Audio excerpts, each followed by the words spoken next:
안녕하십니까 여러분들, 백소라라고 합니다. 자, 이번 시간에는요 2020년에 시행되었던 물류관리사 시험에 관련된 기출문제 풀이를 하도록 하겠습니다. 이번 과목은요 바로 국제물류론이 되겠습니다. 네, 자 그럼 이제 시작해 보도록 하겠습니다. 자, 첫 번째 문제입니다. 1번 81번이죠 실제로는, 그죠? 근데 우리 과목에선 1번이고요. 네, 문제 보겠습니다. 국제물류론, 국제물류의 기능에 관련된 설명으로 옳은 것을 모두 고르라 라고 써 있습니다. 모두 고르시면 되겠습니다. 자, 1번 보겠습니다. 수량적 기능. 자, 수량에 관련된 내용 계속 나오죠? 네, 그래서 이상 없습니다. 자, 맞는 것으로 하시면 되겠고요. 그 다음에 니은 보겠습니다.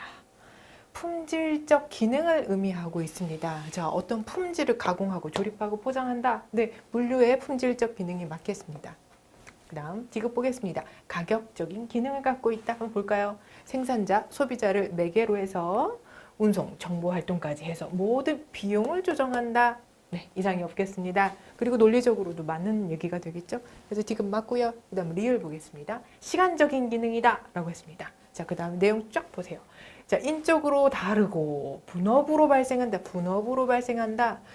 그리고 유통 경제 조직을 운송 그리고 상거래로 조정한다 라고 했습니다. 자, 이게 시간과 매치가 되나요?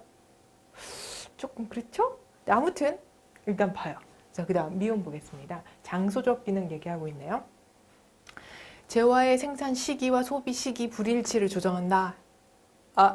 답 그냥 보여줘. 왜냐, 여기서는 계속 시기 이렇게 얘기를 하고 있잖아요. 그죠? 그러니까 이건 시간에 대한 것이에요. 그래서 이거 바꿨구나라는 느낌이 팍 오죠. 그렇죠? 맞습니다.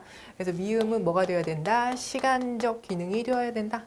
자, 그러면 이제 리을은 뭐가 되겠습니까? 바로 그 아래에 있는 거 있죠? 아래는 아니죠. 시간적 기능이 아니고 유통에 관련된 거잖아요. 그죠? 유통 경제 이렇게 얘기하고 있잖아요. 그래서 얘를 유통적 기능으로 바꾸시면 되겠습니다. 자, 그래서 리을과 미음 틀린 것이고 맞는 것을 모두 고르라고 했으니까 바로 기억, 니은, 디귿을 포함하고 있는 바로 1번이 답이 될 수가 있겠습니다.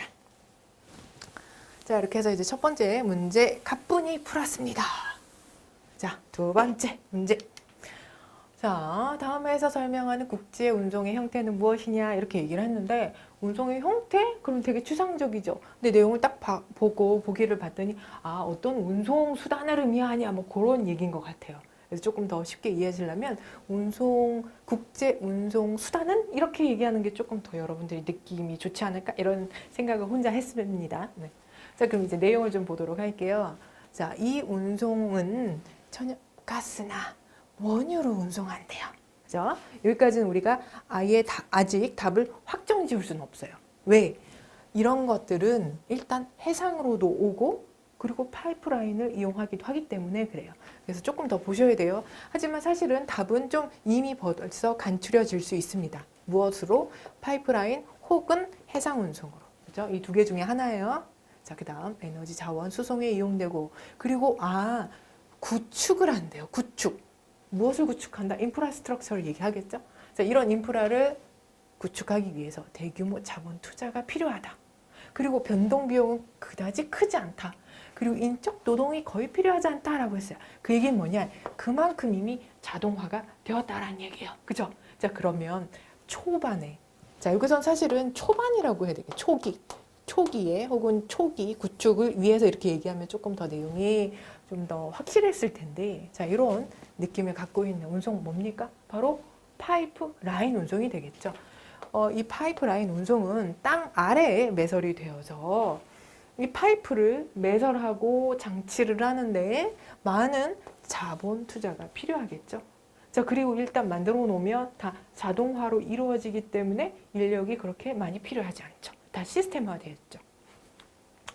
자, 이러한 이유로 82번은 바로 여러분들 5번으로 답 골라주시면 되겠어요. 그죠? 뭐 이 정도의 문제는 완전 너무 쉽죠. 그죠? 고마운 문제죠. 다음 문제 가겠습니다. 다음 국제물류 시스템은 무엇이냐 이런 질문을 했어요. 네. 한동안 안 나오다가 또 나오고, 그죠? 절대 우리가 까먹으면 안 되는 그런 내용입니다. 네. 자, 지금 두 가지 물어보고 있습니다. 자, 기업 보도록 할게요. 수출국 기업에서 해외에 있는 자회사 창고예요. 그러니까 같은 회사나 마찬가지인 거예요. 자회사니까. 그죠? 해외의 자회사 창고로 상품을 출하하고, 그리고 현지에서 발주 요청이 있을 때마다, 발주라고 하는 것은 주문을 한다는 얘기죠. 주문을 누가 하면 그 창고에서 현지에서 최종 고객한테 물건을 배송하는 것이에요.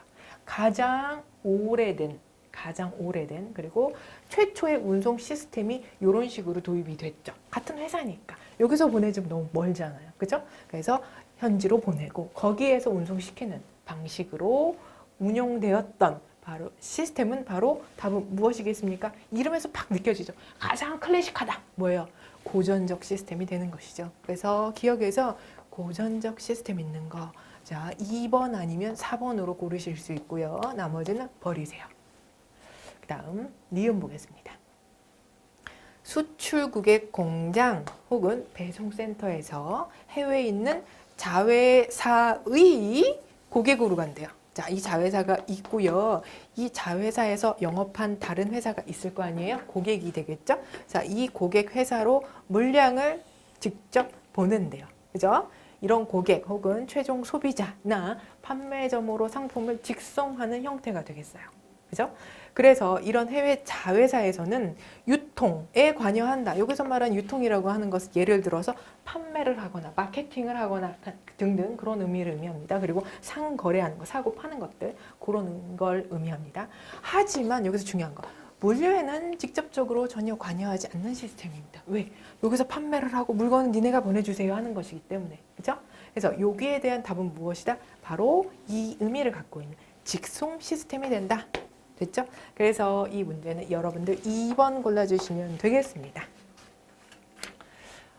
자, 그 다음 이제 84번으로 가도록 하겠습니다. 이 문제에서는 국제물류 환경 변화에 관련된 설명으로 옳지 않은 것은 무엇이냐 이런 얘기를 하고 있습니다. 자, 내용 다 이상 없고요. 그리고 일반적으로 여러분들이 다 알고 있는 상황이에요. 특히 요즘에는 물류가 엄청나게 중요해지고 있죠. 그래서 아마 이런 것들은 언론을 통해서 많이 보셨을 거예요. 그리고 우리가 직접 경험하고 있고요. 그죠? 근데 이제 5번을 좀 보도록 할게요. 국내외 화주 기업들이 물류비를 절감하고 싶어요. 그렇죠. 물류는 어렵으니까 신경 쓸 게 너무 많죠. 그래서 물류 비용을 절감하고 싶고요. 고객한테 제공하는 물류 서비스를 좀 더 좋게 하고 싶어요. 즉 가격은 낮추면서 서비스를 좋게 하고 싶어요. 그럼 그 화주 기업이 직접 다 할 수는 없어요. 물건도 만들고 마케팅도 하고 유통까지 다 할 수 없어요. 다 못해요. 그죠? 그래서 어떻게 해요? 물류 전문 회사한테 물류 좀 해주세요라고 위탁을 하겠죠. 그쵸? 자, 5번 봅시다. 자, 이런 상황을 이해를 하시면 5번 너무 쉽게 여러분들이 틀린 답으로 고르실 수 있어요. 화주기업이 물류비 절감과 서비스 향상을 위해서 노력하겠죠? 그러므로 물류 전문 업체를 갑자기 힘 빠지는데요. 그죠? 활용하지 않는다. 이 뭐야? 설명할 것도 없어요. 넘어갈게요. 너무 쉽다. 네. 이런 거 틀리면 안 되죠. 자, 다음 문제 보겠습니다. 자, 이 문제에서는 공급 사슬 관리 시스템의 효율적 설계, 운영에 관련 설명으로 옳지 않은 것. 그러니까 내용이 너무 길잖아요. 그러니까 이건 그냥 옳지 않은 거 이것만 그냥 체크하시고 그냥 넘어가시면 돼요. 아시겠죠? 자, 문제 보겠습니다. 자, 보기를 이렇게 문제를 지금 봤고요. 그다음 보기 쭉 나오고 있어요. 너무 아름다운 얘기들을 하고 있어요. 그죠? 특히 SCM. 이런 얘기할 때 너무 아름다운 얘기 많이 해요. 그리고 이 문제는 특히 여러분들 물류관리론에 있는 내용 여기 나왔어요. 이렇게 물류관리사 시험은요. 여기 이 과목에서 출제해야 되는데 문제가 꽉 찼어. 그러면 그 문제를 다른 과목에도 넣기도 해요.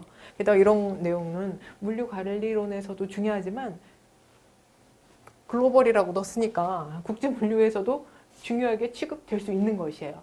아시겠죠? 그러니까 모든 과목을 다 융합해서 공부하시면 여러분들이 학습하시기가 훨씬 더 좋으실 것 같아요. 자, 이제 여기서 틀린 것 좀 볼게요. 너무 아름다운 말 맞고, 그 다음에 2번. 그렇지, 당연하지. 이렇게 성과를 측정을 해야 되겠죠. 그럴 필요가 있죠. 얼마나 잘하는지. 못한다면, 그럼 뭐가 더 필요한지. 그런 것들을 측정해야 되겠죠. 그 다음에 3번. 정보 공유를 위해요. 그 다음, 공유를 해서 의사결정을 해야 되는 상황이래요. 그래서 부서 간의 협동이 중요해. 또 힘 빠져. 되게 어려울 줄 알았는데 또 너무 쉬운 거, 그죠? 되게 뒤통수 때리는 문제, 그죠? 아니, 정보 공유를 하려면 서로 내용을 오픈을 해야 되잖아요. 그럼 부서 간의 장벽이 없어야 되고 그 내용을 부서마다 내용을 공유를 한댔잖아요. 근데 여기서는 협동 중요하지 않다라고 했으니까 틀린 거, 그죠? 그래서 3번 이렇게 골라주시면 되겠죠. 아, 완전 서비스 문제. 86번 갑니다. 컨테이너 운송 특성에 관련된 걸로 틀린 거 컨테이너 운송입니다. 자, 선박의 속력이 빠르다. 그리고 신속한 조작이 가능하다. 이렇게 있었어요. 자, 이 1번이 사실 좀 그래요. 확실하지 않아요, 내용이. 컨테이너 운송, 선박의 속력이 빠르다. 이거 사실 선박은 조금 느린 편인데, 그죠? 근데 이렇게 약간 의심스러운 게 있더라도 그냥 아무튼 넘어가요. 왜냐면 더 틀린 게 있을 수 있어요. 객관식 시험은 가장 틀린 거를 고르시는 게 기본이에요. 컨테이너 덕분에 뭐 신속한 화물 조작은 가능하겠죠. 그리고 선박을 운행함에 있어서 컨테이너를 사용함으로 더 빨리 운송이 가능하게끔 하죠. 그래서 그런 측면에서는 1번 오케이. 네. 그러니까 속력이 빨라지게 할 수 있다 이러면 좀 차라리 더 나을 것 같은데 조금 아쉽지만 오케이. 자, 그다음 2번 운송기간 단축된다. 그렇죠. 그리고 수출대금 회수가 빨라진다. 그러니까 2번도 1번과 같은 맥락이에요. 그다음에 3번 특수 컨테이너가 개발되고 있다. 맞아요. 그리고 모든 화물을 컨테이너화 할 수 없는 한계를 가지고 있다. 맞아요. 모든 화물은 다 컨테이너로 다 만들 수 있는 건 아니에요.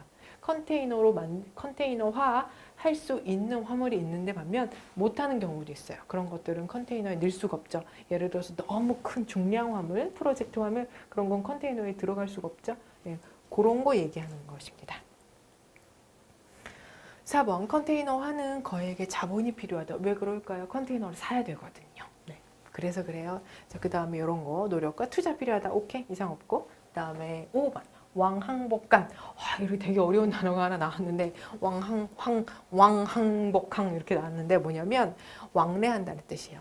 어떤 항과 그 다음에 항을 왕래한다. 갔다 왔다. 이런 걸 의미합니다. 이렇게 항 간에 왕복하는 운항에 대해서 물류량의 불균형이 발생해도 컨테이너선은 공컨테이너 회수 문제가 발생하지 않는다 이렇게 얘기를 하는데 이게 무슨 말인지 제가 좀 더 쉽게 말씀을 드릴게요. 말이 조금 어려워요. 보세요. 이 얘기 뭐냐? 가는 화물은 많아요. 근데 지금 문제가 컨테이너 운송이잖아요. 그러니까 가는 화물이 되게 많은데 그것들을 다 컨테이너에 넣어간대요. 와, 컨테이너 완전 많이 운송이 되고 있죠. 자, 이 나라로 이렇게 많이 운송이 되는데 그 얘기는 뭐냐? 이 나라에서 이 나라로 물건 보낼 게 많다는 얘기예요. 수출할 게 많다. 그죠? 그런데 문제는 뭐냐? 저 상대 국가에서 이 나라 국가로 물건 보낼 건 별로 없어요. 이 나라에서 이 나라에서 수입할 물량은 그렇게 많지 않대요. 그래서 그 얘기는 뭐다? 지금 물량이 없어요. 혹은 거의 없거나. 그럼 어떤 일이 벌어지냐면 이 컨테이너의 물건을 갖고 가서 여기다 내려놨는데 컨테이너가 계속 여기에서 대기만 해요. 못 가니까. 그럼 어떻게 해요? 이렇게 물동량의 불균형이 발생하면 이렇게 공 컨테이너를 회수하는 데는 너무 큰 문제가 발생합니다. 그래서 발생하지 않는다. 틀린 말이 되겠죠. 그렇죠? 그래서 이런 경우는 어떻게 해요? 이 국가에 있는 컨테이너 또 다른 나라로 빼기도 합니다. 혹은 다시 그냥 빈 컨테이너로 갖고 오기도 해요. 그런 경우들이 있어요. 자, 이제 87번 보겠습니다. 자, 여러분들 그 교재 혹은 기출문제 그런 데에서는 이 그림은 없어요. 제가 여러분들한테 설명드리려고 미리 준비했습니다. 다음에서 설명하는 컨테이너의 종류가 무엇이냐 이렇게 얘기했습니다. 과일, 채소 등 선도 유지를 위해서 단열 구조를 갖췄다. 그냥 바로 답 나오죠. 단열이라는 단어가 표현이 된 보기가 있습니다. 바로 어디 있습니까? 인슐레이트, 그죠? 단열된 컨테이너죠. 그래서 요거는 영어만 아시면 돼요. 이렇게 국제물류로는 기본적으로 영어를 조금 알고 계셔야 돼요. 문제 보시면 지금부터 나오는 건 다 거의 다 영어들이 꼭 문제에 들어가요. 혹은 보기에라도 들어갑니다. 자, 바로 이거는 이 단열 처리가 되어 있는 컨테이너, 즉 단열 컨테이너라고 보실 수 있겠습니다. 자, 보냉이 된대요. 온도 유지가 된대요. 네, 이런 컨테이너가 있죠. 자, 자, 그럼 다른 보기를 좀 보도록 할게요. liquid bulk container라고 있는데 이건 액체류, 벌크 중에서도 액체류가 있습니다. 네, 그런 컨테이너를 그런 화물을 보관해서 운송하는 그런 컨테이너를 의미합니다. 액체 화물용 컨테이너 이렇게 굳이 한국말로 표현을 할게요. 그 다음에 하드탑이라고 써 있는데 탑 위를 의미하죠. 그리고 하드예요. 즉 여기서 보이진 않지만 이 위에 있잖아요. 이게 되게 하드 딱딱해요. 그리고 그거를 분리할 수 있어요. 드러낼 수도 있고 혹은 드러내지 않거나 혹은 접을 수도 있고 네, 그런 것들을 하드탑 컨테이너라고 합니다. 그 다음에 사이드 오픈 컨테이너라고 써 있는데 말 그대로 사이드 이 옆이 열리거나 혹은 아예 없어요. 그러니까 앞뒤만 있는 거야. 앞뒤만. 예. 이 면과 그 다음에 앞에 지금 보이는 가상 그 앞에 있죠? 예, 그 면만 있고요. 옆은 아예 없어요. 네. 이런 컨테이너도 있어요. 중장비 같은 거 실을 때 좀 너무 좁으니까 네. 앞뒤는 많은데 옆에 조금 화물이 뚱뚱할 때 그럴 때는 좀 튀어나와도 살이 좀 삐져나와도 괜찮게 운송을 해주고 있습니다. 그 다음에 4번 했고요. 그 다음에 스켈레톤이라고 있는데 이거는 뼈대라는 뜻을 갖고 있죠. 그래서 이런 것들은 그냥 딱 바닥만 있어요. 컨테이너에 딱 바닥만 이렇게 되게 플랫하게 이렇게 만들어진 컨테이너가 있습니다. 그런 컨테이너를 스켈레톤 컨테이너라고 합니다. 자, 이렇게 해서 지금 87번 풀었고요. 그 다음 문제 보겠습니다. 자, 이번에는 CSC의 부속서 1번에 관련된 내용의 일부래요. 여기에 들어갈 용어로 옳은 것은 무엇이냐 이렇게 얘기했습니다. 이 문제를 풀기 위해서는요. 우선 CSC를 알고 계셔야 돼요. 자, CSC는 무엇입니까? 바로 컨테이너에 관련된 안전협약이죠. 그죠? 컨테이너 안전협약이고요. 자, 여기 풀네임 있습니다. 자, Convention for a Safe Container에 관련된 협약입니다. 그리고 Annex 1, 부속서 1 챕터에 있는 것인데요. 이 부속서 1에는 이런 내용의 테마가 있다는 얘기예요. 자, 그러면 이것이 의미하는 게 무엇이냐? 요거를 이해를 하셔야죠. 자, 요건 뭐야? serious. 심각한 거, 그죠? 심각한 structural, 네, 구조적인 결함. 뭐에? 컨테이너. 컨테이너가 심각한 그 구조상 결함이 있는 것을 다루는 장. 그게 바로 안엑스 1입니다. 안엑스 1 원문을 보시면요. 이런 내용을 가지고 있는 제목의 내용이 있어요. 네, 그 내용을 참고하시면 되겠습니다. 근데 뭐 이런 문제는 그냥 솔직하게 말씀드려서 그냥 버리셔도 돼요. 이런 건 틀리라고 출제하는 거니까 그냥 버리세요. 네.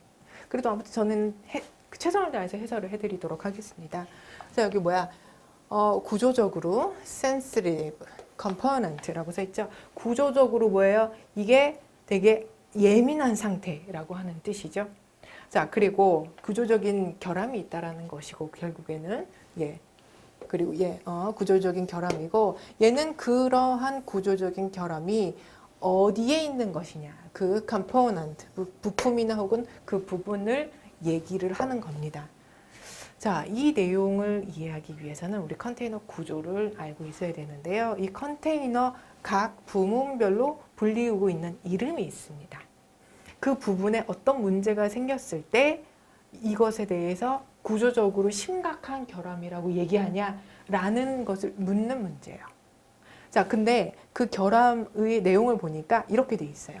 자, 100mm가 넘거나 혹은 75mm가 넘는, 그리고 뭐라고 써있냐면 local deformation, 구조적으로 수직적으로, 자, 그러니까 얘는 뭐냐면 local, 한 부분적이라는 얘기죠. 그죠? 국소적이다 이렇게 해석하시면 되겠고요. 그리고 얘는 변형이라는 뜻이에요. deformation, 변형. 그리고 얘는 뭐야? 얘는 수직적이라는 뜻이에요. 그죠? 수직적으로, 부분적으로 변형이 있어요. 어디에? 레일에. 100이나 혹은 75mm 이상. 그죠? 바로 이게 어디를 의미하냐라고 하는 것입니다. 영어 해석하는 것도 힘들죠. 근데 해석을 해도 여기 어딘지를 몰라요. 그래서 제가 그림을 미리 준비했습니다. 여기 보시면 되겠고요. 결론만 말씀드린다면 여기는 bottom rail이라고 해서 바로 이 아래쪽을 의미합니다. 이 아래쪽에 이렇게 이 아래쪽 bottom rail이 있는데요. 이쪽에 수직적으로 결함이 있다. 이런 것들은 이 벌어진 정도가 100mm다. 혹은 70, 어떤 기준에 따라 다르겠죠. 75mm다 이상이다. 그럼 얘는 그러니까 갈라진 걸 의미하겠죠. 그죠? 깨졌다. 그런 의미. 그러면 이거는 심각하게 문제가 있다라고 판단을 한다는 거죠. 그래서 이렇게 일이 벌어나지 않도록 컨테이너를 안전하게 이용을 해야 된다라는 것입니다. 됐죠? 네. 이렇게 해서 88번 풀었고요. 89번 보겠습니다. 자, 이번 문제는 전기선사들의 전략적 제휴와 관련된 설명, 옳지 않은 것을 물어보고 있습니다. 자, 1번 공동운항. 자, 요거는 맞아. 여러분들 이거 문제 풀기 위해서 우리는 알고 있어야 되는 것이 있어요. 자, 뭐냐? 전기선사도 있고요. 그 다음에 부전기선사도 있다. 이 두 개를 여러분들이 잘 구분하시면 이 문제는 완전 쉬운 문제가 될 겁니다. 1번 봅시다. 공동운항을 통해서 선복을 공유한다. 이거는 전기선사가 맞겠어요. 색깔 좀 바꿀게요. 헷갈리니까. 그 다음에 2번. 화주에게 안정된 수송 서비스. 계속 지속적인 서비스 제공이 가능하다. 이거는 전기죠. 말처럼 정기적으로 운송을 하기 때문에. 그 다음에 3번. 얘네는 뭐예요? 부전기선이죠. 답 그냥 바로 나오네요. 3번 걸 넣으시면 되겠습니다. 그 다음에 나머지 다 전기선사 이상이 없습니다. 이렇게 해서 89번 풀었어요. 그 다음 90번.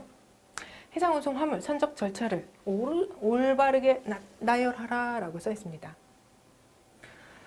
하나 힌트를 드릴게요, 여러분들. 물류에 관련된 서류들 이렇게 순서대로 발급되는 서류를 순서대로 나열하라. 이런 문제가 꽤 많이 나오고 있잖아요. 거의 매년 나오는 것 같아요. 자, 이랬을 때 가장 먼저 나오는 건 주로 뭐예요? SR이야, SR. 요번에도 똑같았어요, SR. 자, 그러면은 이 SR이 무엇이냐? 자, 여러분들 공부하실 때 플레임도 알고 있어야 되고, 그 다음에 약어도 알고 있기를 바랍니다.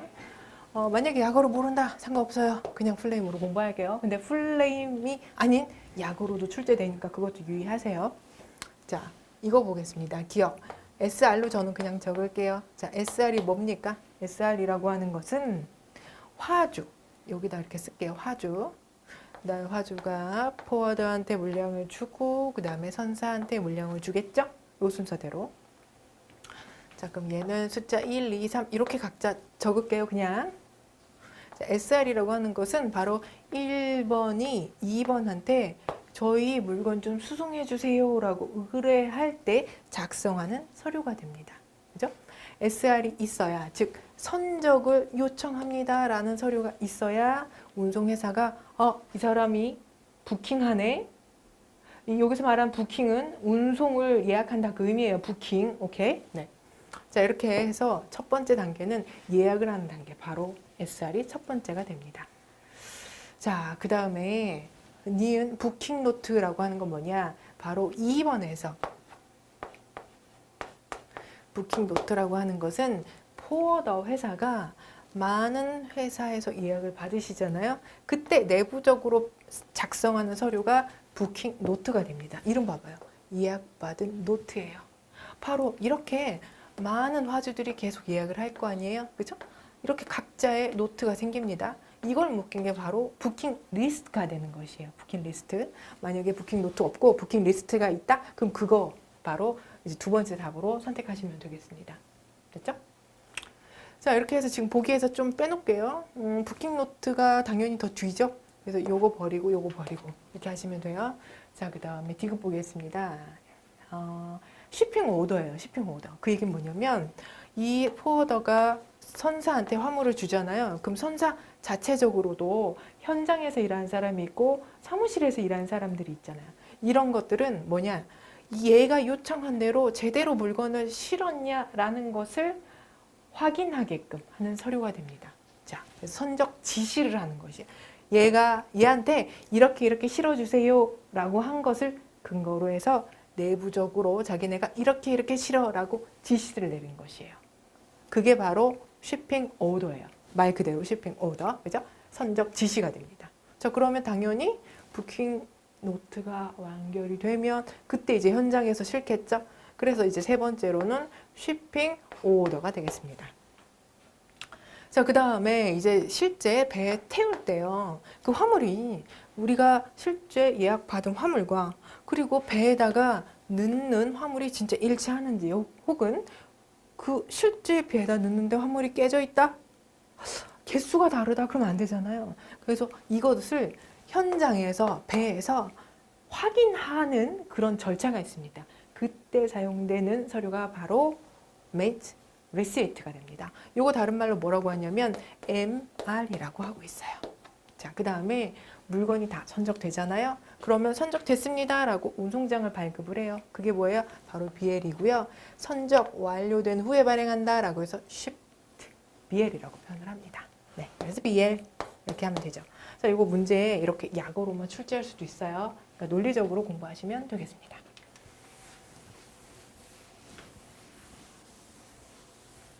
자, 이제 91번으로 가겠습니다. 전기선에 관련된 설명으로 옳지 않은 것. 우리 아까 앞에서 또 전기선, 부전기선 그거 배웠는데, 그죠?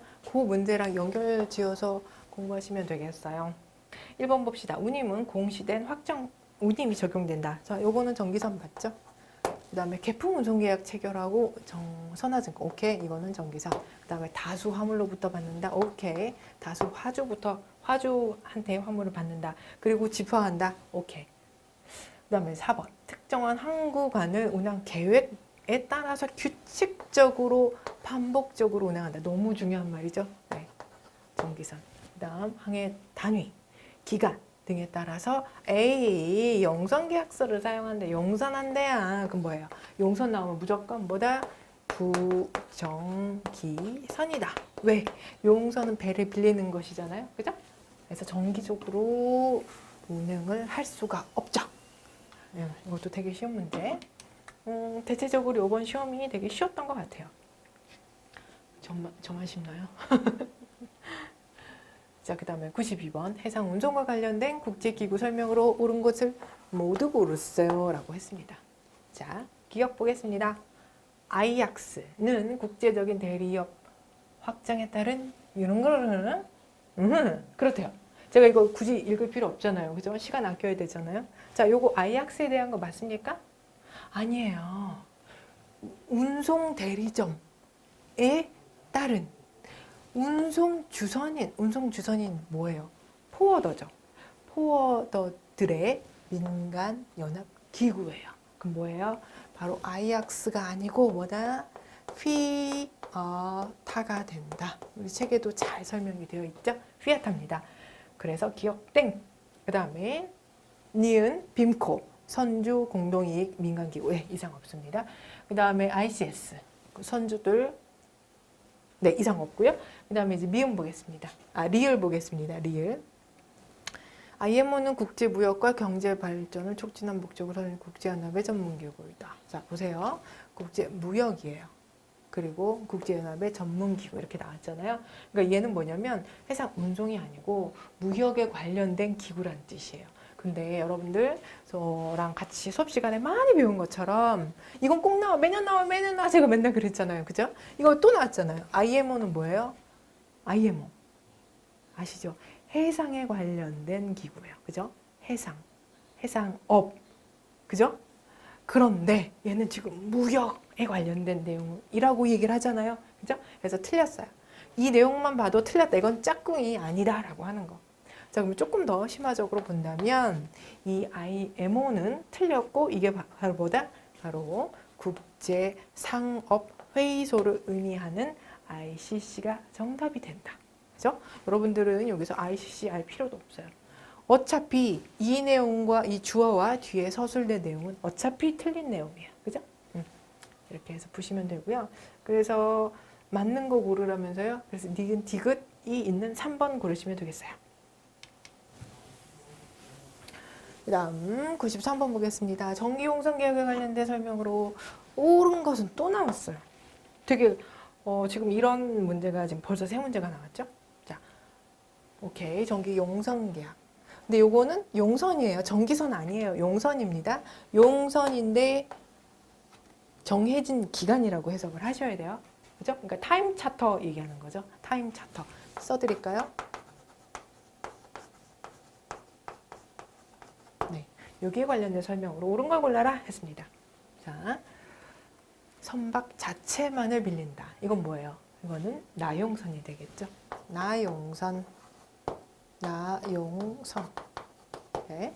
그다음에 2번. 용선 계약 기간은 통상 한 개 항해를 단위로. 그러니까 여기 항에서부터 여기까지. 이거는 항해를 기준으로 하기 때문에 항해 용선이 되겠습니다. 그다음 3번. 용선자가 선장, 선원을 직접 고용한다. 그럼 이건 뭐예요? 나용선. 여기 앞에다 쓴 거. 4번. 선박의 유지, 수리를 용선자가 부담한다. 이건 뭐예요? 이것도 역시 나용선. 용선자가 다 알아서 하는 거죠. 그다음 5번. 기간 용선. 오케이. 자, 기간 정해진 기간. 그죠? 기간 오케이. 맞고. 그다음에 선박의 보험료는 용선자가 아닌 선주가 부담하는 거. 네, 맞습니다. 그래서 답은 5번.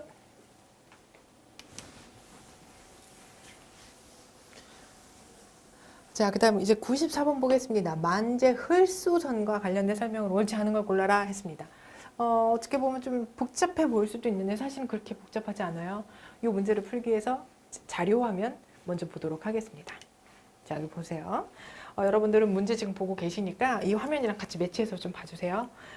이 문제 보기 1번 보겠습니다. 만재 흘수선 마크는 TF, FT 등등등이 표시된다 라고 써 있는데 바로 이런 약어가 의미하는 것들은 이런 것들이에요.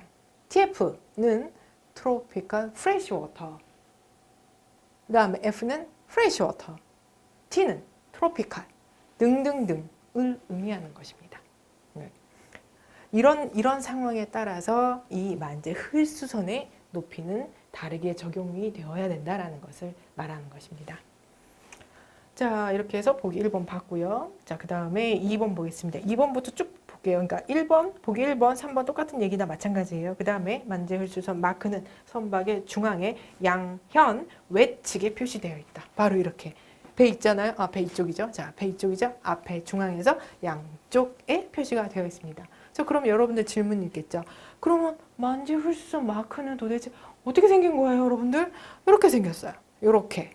이 배에 이런 표시가 양측에 있다라는 얘기예요. 자, 모르시면 여러분들 포탈, 여러분들이 선호하시는 포탈 들어가서 만재흘수선 이렇게 한번 찾아보세요. 그러면 배의 실제 그림이 나올 거예요. 이렇게 생겼어요. 조금씩 뭐 다를 수도 있지만 대부분 이렇게 생겼습니다. 됐죠? 자, 그럼 이제 문제 다시 앞으로. 옳지 않은 거. 1번, 오케이. 그 다음에 1번과 3번 같은 내용이라고 그랬죠? 항행하는 장소나 계절, 구간에 따라서 그 만재흘수의 높이가 다르다. 그죠? 네, 맞고요. 그 다음에 만재흘수선 마크는 네, 말씀드렸고요. 네, 맞네요. 그 다음에 4번 보겠습니다. Reserved buoyancy라고 하는 것은 선저에서 만재흘수선까지의 높이를 말한다라고 했습니다. 자, 그래서 요거 그림 다시 볼게요. 지금 얘가 말하는 것은 무엇인지 말씀드리겠습니다. 선저라고 하는 것은 이 선박의 제일 아래쪽을 의미해요. 자, 예를 들어서 이쪽이라고 한번 얘기를 해볼게요. 그리고 만재흘수선까지, 만재흘수선 기준 여기로 하겠습니다. 이 구간의 높이를 말합니다. 이 구간의 높이는 뭡니까? 얘는 뭐예요? 얘는 흘수가 되겠죠. 이 높이를 흘수라고 표현을 하고요. 그리고 그 위쪽은 건현이라고 표현을 합니다. 됐죠? 그래서 4번이 틀렸네요. 그 다음에 5번 쭉 보겠습니다. 선박 안전을 위해서 화물의 과적을 방지하고자 이런 표시를 하는 거예요. 그래서 정해진 높이가 있잖아요. 다시 정해진 높이가 있잖아요. 짐을 너무 많이 실으면 어떻게 해요? 원래 배가 이렇게 물이 잠기는 거 이렇게 보여야 되는데 화물 너무 많이 실으면 어떻게 해요? 얘가 원래 여기 선이 보여야 되는데 안 보이고 이렇게 선이 올라가요. 딴 데를 가르쳐. 너무 많이 실었다. 외부에서 쉽게 볼 수 있다는 얘기예요. 그래서 과적을 방지하기 위한 거 맞습니다. 그러면 과적이 방지되면 뭐가 좋아요? 자, 보기에 있는 것처럼 선박의 항해 능력이 확보된다라는 것이죠. 그죠? 선박이 이 항해를 감내할 수 있는 능력, 그것을 바로 감항성이라고 표현을 합니다. 참고하세요. 자, 그 다음 이제 다음 문제 보겠습니다. 항해용선 계약의 하역비 부담 조건으로 옳은 것 모두 골라라. 이렇게 네 가지 짝 시리즈처럼 나왔죠. 자, 이 중에서 틀린 거 보겠습니다. 기억 이상 없고, 자, 기억은 벌스텀은 둘 다 적하, 양하 둘 다 선주가 부담하는 것이 맞습니다. 그죠? 자, 여기서 용어 정리할게요. 적하라고 하는 것은 자, 이거 배인데 배요. 자, 화물을 배에 실는 거 적하라고 표현을 하고요. 그리고 배 안에 있던 화물 내리는 거 있죠? 그걸 뭐라고 합니까? 양하라고 표현을 합니다. 네, 이렇게 계약 그 배를 빌렸을 때 올리는 비용, 내리는 비용을 각자 누가 내느냐라는 것을 계약서에 기재를 하는데 이렇게 다양하게 활용될 수 있다는 얘기예요. 자, 그랬을 때 벌스텀이라고 하는 것은 올리는 거, 내리는 거 둘 다 선주가 부담하는 거다. 자, 그 다음 FIO는 둘 다 화주가 부담하는 거다. 자, 그러면 FI는 뭐다? 서로 바뀌었죠. 얘는 뭘 의미해요? 얘는 FO를 의미하고 혹은 얘는 FI를 의미하죠. 그죠? 이렇게 바꾸셔도 되고요. 그 다음에 만약에 이 내용 그냥 그대로 갖고 가고 싶다? 그러면 요거 서로 바꿔주시면 돼요. 얘는 화주가 되고 얘는 선주가 되고. 그죠? 각자 바꾸시면 되겠습니다. 혹시 제가 지금 설명드리는 거 이해 못한다? 그럼 기초가 부족합니다. 여러분들 인강 다시 공부하셔야 돼요. 자, 그 다음 96번 가겠습니다. 자, 여기 괄호 안에 들어갈 수 있는 용어가 무엇이냐 이렇게 물어보고 있습니다. 이 문제를 풀기 위해서 여러분들 아셔야 되는 게 있는데 선박의 톤수는 여러 가지가 있다. 근데 그 기준은 선박의 기준 혹은 화물을 얼마나 채울 수 있느냐, 올릴 수 있느냐를 기준으로 나누고 각자 부피, 용적, 중량 혹은 화물 기준으로 용적, 중량으로 구분을 할 수 있다. 그죠? 그래서 각자 이렇게 여러 가지 톤수로 우리는 그 배의 톤을 말할 수 있습니다. 그 중에서 기억, 선박에 밀폐된 내부 전체 용적을 말한다. 그럼 뭐예요? 이거는 총톤수죠. 그냥 바로 답이 나오죠. 총톤수. 그 다음에 니은은 선박이 적재할 수 있는 화물의 최대 중량이다. 그림 보면 그냥 딱 답이 나오죠. 화물을 기준으로 지금 톤수를 얘기했어요. 화물을 기준으로 톤수. 근데 중량을 의미했지 용적을 얘기 안 했죠. 그래서 중량 기준으로 뭐예요? 재화 중량 톤수. 답 그냥 바로 나오죠. 그래서 답은 1번이 되겠습니다. 자, 그 다음 이제 97번 보도록 하겠습니다. 복합 운송인 책임에 관련된 설명으로 옳은 걸 골라주세요. 네. 이번에는 이제 과실 책임. 자, 과실. 그리고 무과실. 엄격. 책임. 이렇게 책임을 어떤 경우에 운송회사가 책임을 질 건지를 이렇게 크게 세 가지 기준으로 구분하실 수 있습니다. 과실 책임이라고 하는 것은 자, 운송회사가 솔직한, 선량한 관리자예요. 일부러 사고 낸 거 아니에요. 자, 이런 것을 전제로 해서 그 운송인이 적절하게 모두 다 조심했다라고 하는 것을 전제로 인정을 해주고 있습니다. 그러니까 무슨 말이냐? 이 과실 책임주의에서는요, 운송회사가 잘못했다? 그럼 잘못한 거에 대해서만 책임을 지면 된다라고 하는 책임주의가 되겠습니다. 자, 그 다음에 무과실 볼게요. 자, 무과실은 뭐냐? 이거는 니네가 잘못한 거 아니어도 책임을 지라라는 얘기예요. 하지만 이 경우에는 면책의 내용은 다소 인정이 되고 있습니다. 그 다음에 엄격 책임, 면책 이런 거 없어. 그냥 사고 나면 무조건 운송회사 책임. 이런 주의가 또 있어요. 자, 이런 내용을 기준으로 해서 이제 97번 문제 풀어보겠습니다. 자, 1번 보겠습니다. 과실 책임주의는 이상 없죠. 맞죠? 그 다음에 2번. 엄격 책임은 과실의 유무를 받지 않고 운송인이 결과를 책임진다. 그리고 불가항력 등 면책을 인정 안 한다니까. 그죠? 면책 인정 안 하죠? 틀렸다고요. 그죠? 그다음에 3번 무과실 책임의 원칙 면책 조항을 전혀 인정한다. 전혀 인정하지 않는다. 이거 틀렸고. 그죠? 그다음에 4번 단일 책임 뭐 답 그냥 나왔네. 1번으로. 그래도 우린 봐요. 끝까지 봐요. 단일 책임 체계에서 복합 운송인은 전 운송 구간의 책임을 자, 이게 무슨 말이냐? 단일 책임 체계라고 하는 것은 자, 지금 복합 운송 얘기하고 있잖아요. 그러니까 운송 수단 여러 개로 조합을 해서 운송을 해요. 그래서 그랬을 때 어디서 사고가 나든 똑같은 비용으로 보상을 해주는 것. 네, 그것을 단일 책임 체계라고 해요.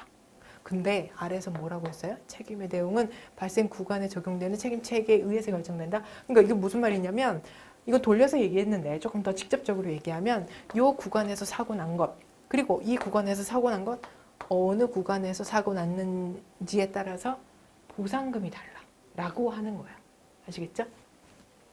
그 다음에 5번 이동 책임 체계는 아니죠. 자, UN 복합운송조약이 채택하고 있는 체계. 그리고 단일 변형 책임 체계, 단일이라면서요? 근데 이거 아니죠? 그죠? 그럼 이건 뭐예요? 단일 책임 체계는 바로 수정 변형 책임 체계와 동일합니다. 그죠? 그래서 얘는 수정 책임 체계로 바꾸셔야 되겠습니다. 그리고 영어도 요거 틀렸죠? 그럼 네트워크가 아니고, 네트워크는 이종 책임 체계가 맞긴 해요. 근데 이 5번에 보기는 이종 책임 체계를, 그러니까 즉 영어로 그냥 하는 게 더 편한 것 같아요. 네트워크 라이어빌리티를 얘기하는 게 아니고 modify 한 거. modify 한 것.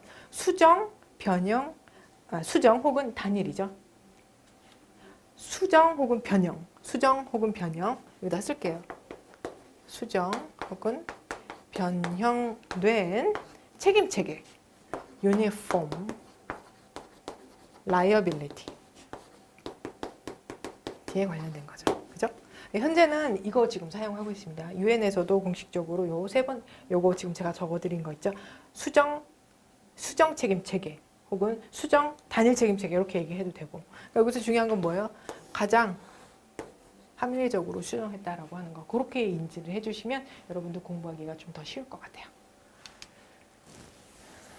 자, 이제 98번으로 가도록 하겠습니다. 국제항공기구를 빠르게 나타낸 것 무엇이냐? 딱 보면 그냥 답 나오죠. 유엔 산하기구. 수업 시간에 이거 꼭 나와요. 공부하세요. 맨날 했던 거. 그죠? 또 나왔죠. 자, 이거 뭐예요? 딱 보면 나오잖아요. 이제 저랑 공부했으면. 아이카오 그냥 바로 나오죠. 이카오 해도 되고 아이카오 해도 되고. 그다음에 니은. 항공사예요. 운임 얘기해요. 뭐예요? 이건 그냥 바로 아야타. 이거 틀리면 이거는 공부 덜한 것. 그죠? 답은 뭐? 2번. 그 다음에 99번. 항공운송인의 책임을 규정한 국제조약에 관련된 설명으로 옳지 않은 것 고르세요. 자, 바르샤바. 네, 맞고요. 그러니까 항공에 관련된 국제조약 우리 여러 개 배웠죠? 그죠? 시리즈로 다 배웠고 너무너무 쉽게 이해할 수 있도록 제가 외우는 방법도 알려드렸죠? 네, 그거 들었으면 너무 쉽게 풀 수 있어요. 그죠? 자, 여기에서 틀린 것이 무엇이냐 좀 보도록 하겠습니다. 3번 보도록 하겠습니다. 몬트리올 협정에서는 화물에 대한 운송인의 보상 책임 한도액을 인상했다 이렇게 나오는데 틀렸죠? 자, 맛보기로 좀 알려드릴게요. 조금 알려드릴게요, 여러분들. 그 인강에서 제가 설명드린 것 중에서 아주 일부만 제가 지금 말씀드릴게요. 자, 항공에서 바르샤바 줘야겠죠? 요거 그냥 썼어요, 바르샤바. 그 다음에 또 뭐가 있죠? 뭐 생각나세요? 헤이그죠. 이렇게 있죠? 앞단어만 적을게요. 그 다음에 또 뭐예요? 몬트리올 협정 이렇게 있죠? 딴 건 몰라도 우리 이거 세 개는 무조건 알고 있어야 되죠? 자, 여기서 중요한 건 뭐냐? 지금 이 보기 3번에서 얘기하는 건 뭐냐면 몬트리올 조약에서 화물에 관련된 보상에 대해서도 규정을 했다는 얘기예요. 근데 사실은 그게 아니에요. 왜냐면